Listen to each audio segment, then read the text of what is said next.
Time now for a ray of hope. In this week's edition, the story of a young entrepreneur who decided to take the mantle after his father lost hope in the family business. Kian Morgan reports. Christopher Ellis Sr. is from Harborview in St. Andrew, and raising rabbits for a living was once a joy for him. At one point, he raised close to 500 bunnies with the aim of targeting the tourism industry for sales. I'm ready now for the tourist thing.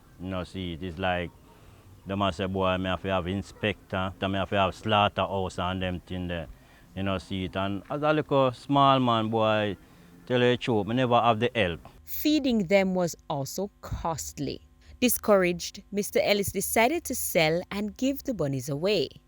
But he was stopped by his son, Christopher Ellis Jr., who developed an interest in the business.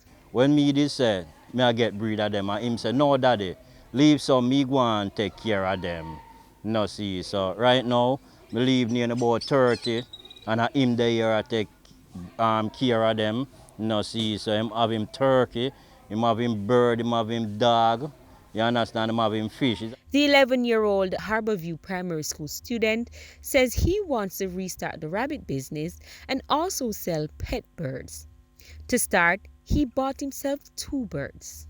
You must pay about 6,000 a pair.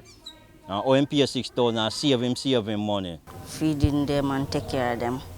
Feed them bug feed and give them water every day. But running a business at such a young age means one would have to establish a balance with studies. Mr. Ellis says his son already has a schedule. So when he get up early in the morning time, like say 5:30, he just pay attention to him bird them and them thing. He just go through and see that the rabbit them have water. So when school over now, see it at them time them deal with the rabbit them. And even though things didn't work out as planned, Mr. Ellis Sr. backs his son's effort 100%. I have to do the film and go and push it for him, see, because as a little youth like that, we love animal, you have to push it, and let me tell you, and any little youth I go take out them 6,000 and buy a pair of birds. So when I see him really do that, I have to just steer him and see it, I look the best for him. With a ray of hope, I'm Kian Morgan.